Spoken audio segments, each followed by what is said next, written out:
न दौलत से मिलता है, न शोहरत से मिलता है, ना दौलत से मिलता है, ना शोहरत से मिलता है। दिगंबर तपस्वियों का संग तो किस्मत से मिलता है। ना दौलत से मिलता है, ना शोहरत से मिलता है। भगवान महावीर स्वामी का जिन शासन तो किस्मत से मिलता है। जिसकी किस्मत अच्छी, उसके भाग्य में जिन शासन की भक्ति सच्ची। सौभाग्यशालियों,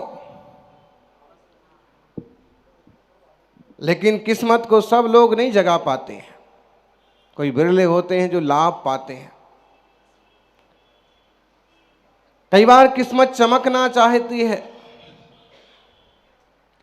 लेकिन आप सोए रहते हैं।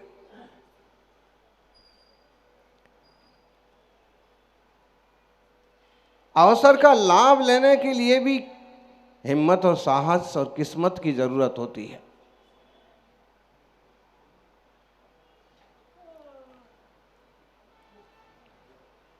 एक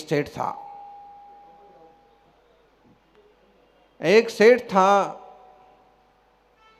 बड़ा कारोबार था, बड़ा व्यापार था, सुंदर तन था, मोटा बदन था।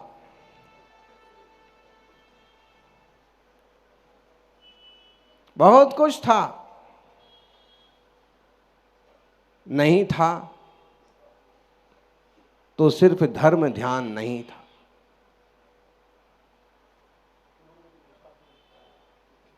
नहीं था तो जिन शासन पर विश्वास नहीं था। रहता तो विश्वास नगर में था, लेकिन विश्वास इतना सा भी। लोगों ने बहुत समझाया, सेठ जी थोड़ा तो धर्म पर विश्वास करिए, थोड़ा तो गुरु पर विश्वास करिए, क्यों डर रहे हो इतना बड़ा संघ लाने से? हिम्मत तो करिए, आप आगे तो आइए, आप आगे बढ़ो, हम आपके साथ हैं। लेकिन वो हिम्मत ही नहीं कर पाते। विश्वास नगर में रहने के बाद भी विश्वास नहीं कर पाते कि हमसे ये हो पाएगा, हमसे रोज भगवान का अभिषेक हो पाएगा, हमसे रोज प्रक्षाल हो पाएगा, हमसे रात्रि भोजन त्याग हो पाएगा। और कभी मुनिराज आ गए तो उनका वैयाव्रत हमसे हो पाएगा। विश्वास की कमी थी। ध्यान रखना, निश्वास की कमी होती है। निश्वास की कमी होती है तो देह छूट जाती है, और विश्वास की कमी होती है तो भक्ति छूट जाती है, सेवा छूट जाती है। इसलिए विश्वास जरूरी है। भले विश्वास नगर में रहें न रहें, लेकिन विश्वास का नगर हृदय में जरूर रहना चाहिए।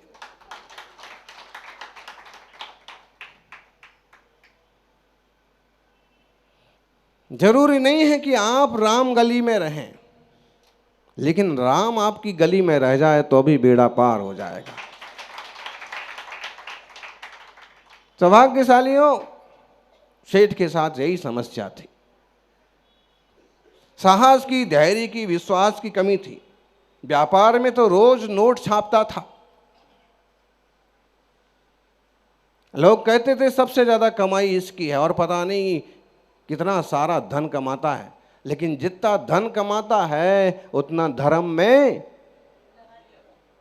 नहीं लगाता है। बात यही तो हो रही। अगर लगा दे तो हमको प्रवचन क्यों करना पड़े?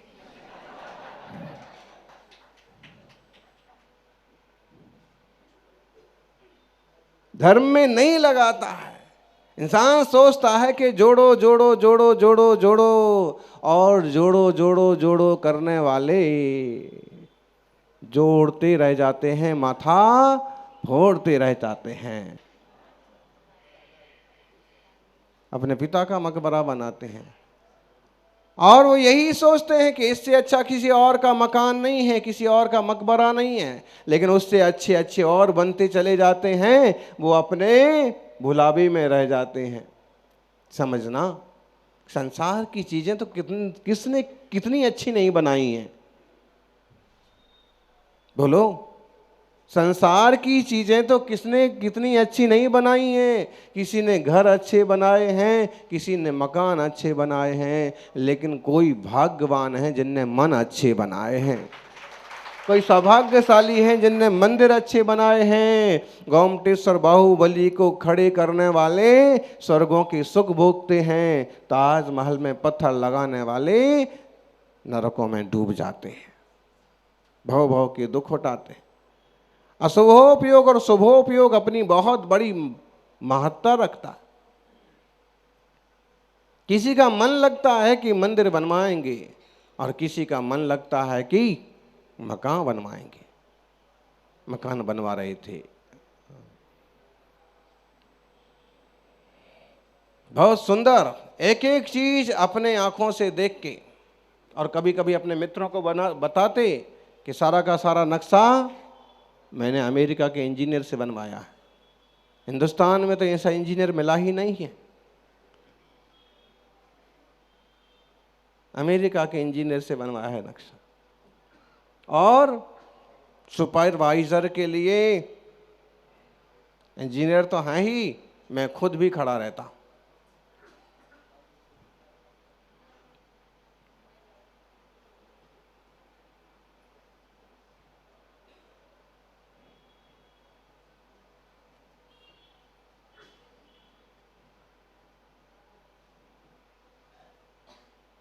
सुंदर से सुंदर मकान बन गया, लाइट फिटिंग हो गई, नल फिटिंग हो गया, अच्छे से अच्छे रंग रोगन चढ़ गए, सब कुछ हो गया।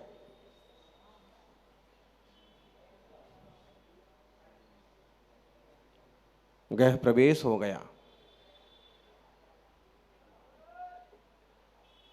और सेठ जी अपने कक्ष में सो रहे थे, विश्राम कर रहे थे कि पहला ही दिन था। और क्या हुआ, अचानक से गड़गड़ाहट की आवाज होती है, और कहीं से आवाज आती है, मैं गिर रहा हूं। सेठ जी घबरा जाते हैं, उठ के खड़े हो जाते हैं।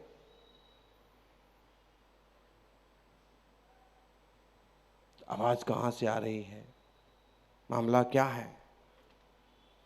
जैसे तैसे हिम्मत करके वापस पलंग पर बैठते हैं।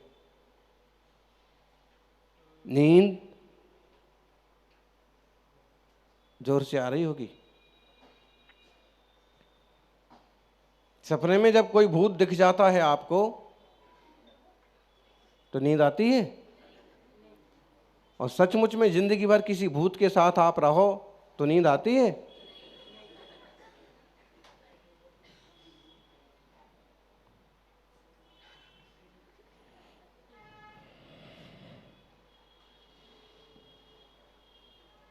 सपने में भूत दिख जाए तो नींद गायब हो जाती है।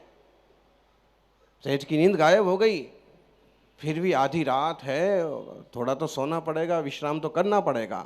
और फिर उन्होंने कोशिश की अपन विश्राम करें, कि तभी फिर जोर से आवाज आई।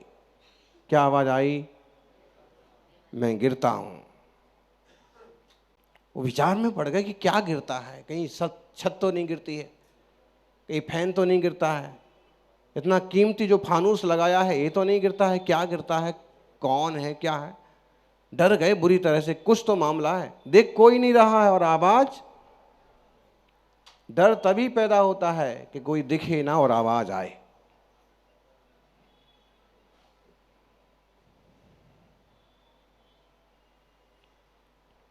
जिंदा आदमी से बहुत कम लोग डरते हैं, लेकिन वही मर जाए और फिर कह दिया जाए कि उनका यहां साया है, फिर बहुत लोग डरते हैं। थर थर कांपने लगे, क्या किया जाए, बाहर भी जाते नहीं बनता, बाहर भी अंधेरा है, सड़क पर कोई नहीं है। फिर भी हिम्मत करने की कोशिश की कि थोड़ा तो बिताना तो पड़ेगा समय, ऐसे में बैठ पाएंगे आप?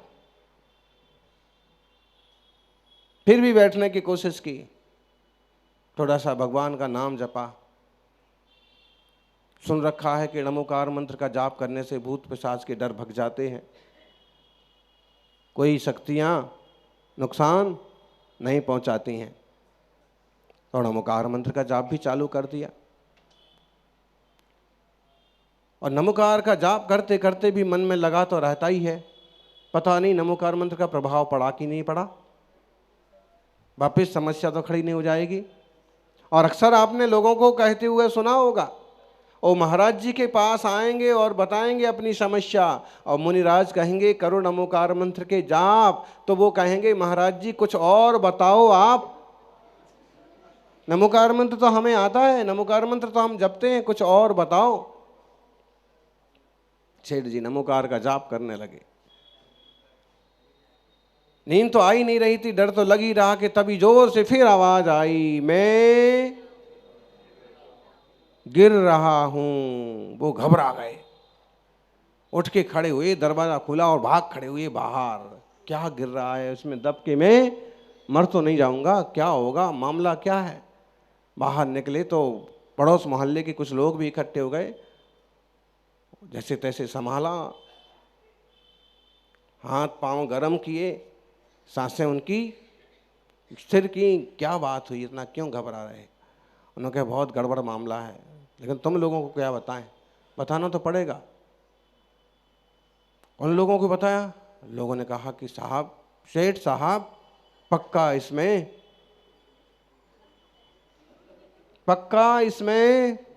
हाँ, मेरे दादा कहते थे कि यहाँ पहले एक बड़ का पेड़ था और गांव का एक आदमी उस पर लटक करके फांसी यहीं से लगाई थी। दूसरे ने कहा अरे लटका नहीं था, चढ़ा था बड़ पर, पांव खिसक गया और ऊपर से नीचे गिर गया, माथा फट गया, कहते हैं वो तब से ही यहीं रहता है। पेड़ तो यहां से लोगों ने हटा दिया बरसात के और तूफान में, आंधी में उखड़ गया, लेकिन शायद उसकी आत्मा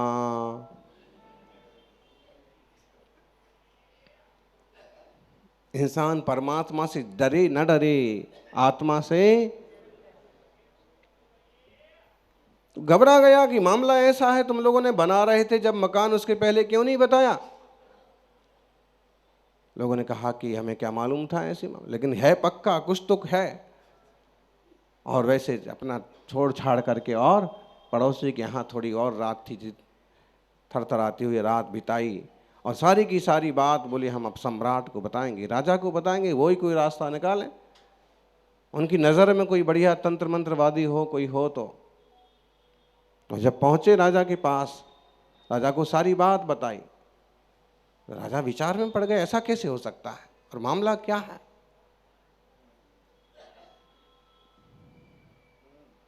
और जिस टाइप की बातें बनाई जा रही हैं कि वहां कोई बड़ का पेड़ था और कोई बड़ से गिरा था, ऐसा मुझे तो कुछ भी पता नहीं है। राजा तो मैं वर्षों से हूं और न्याय तो मेरे पास भी आता है, लेकिन ऐसी कोई हमारे राज्य में घटना घटी हो 5-25 साल में? उसने कहा सेठ जी धैर्य रखिए, शांति रखिए, आज अपने पहले वाले घर में आराम से गृहस्थी के साथ सो, और आज आपकी जगह मैं सोऊंगा। सेठ जी ने कहा कि महाराज क्या बात करते हो, अगर वो गिरने वाली बात है, वो गिर गया तो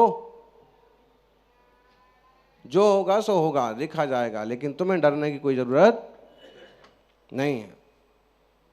और राजा ने क्या किया, उसकी जगह जाकर के रात्रि में विश्राम के लिए चला गया, प्रभु का भजन किया, अरहंत का स्मरण किया और अपना क्रियाकर्म करके विश्राम में चला गया।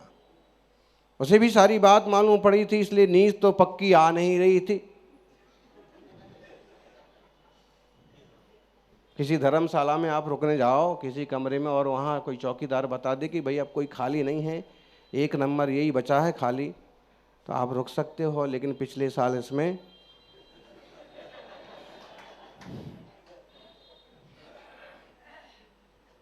पंखे से लटक करके सुसाइड कर लिया था।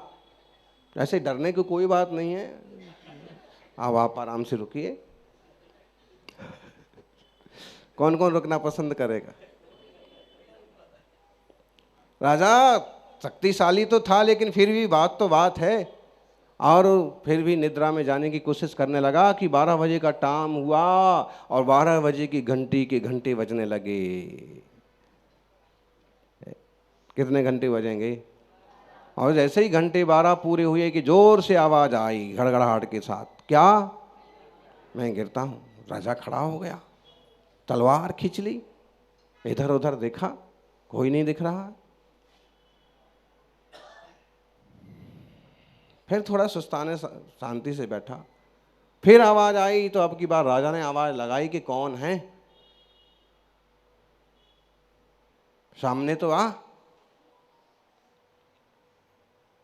कोई नहीं आया सामने। फिर थोड़ी विश्राम किया कि फिर जोर से आवाज आई कि मैं गिर रहा हूं। राजा ने कहा गिर रहा है तो गिर। तलवार खींच ली, पौरुष के साहस के साथ खड़ा हो गया, गिर रहा है तो गिर। और अचानक से चौक में हीरे मोतियों की बरसात होने लगी, सोने की बरसात होने लगी। और आवाज आई कि मैं तुम्हारा भाग्य हूं, इस भूमि का भाग्य हूं, और मैं गिर रहा हूं, मैं गिर रहा हूं। और वहां तो सोना चांदी फैल गया। और सेठ को जब मालूम पड़ा तो सेठ ने कहा कि मैं तो स्वीकार नहीं कर पाया महाराज, आपने स्वीकार किया, ये सारा सोना चांदी आपका।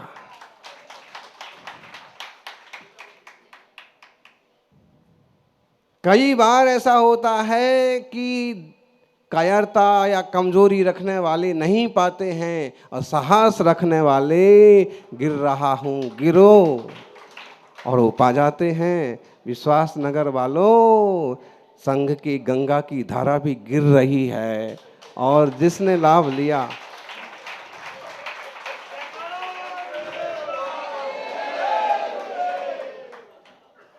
मुनियों की तप त्याग की धारा भी गिर रही है, बह रही है, बरस रही है। अब जो साहस करेगा कि गिरो, आओ, पधारो, वो आनंद लूटेगा।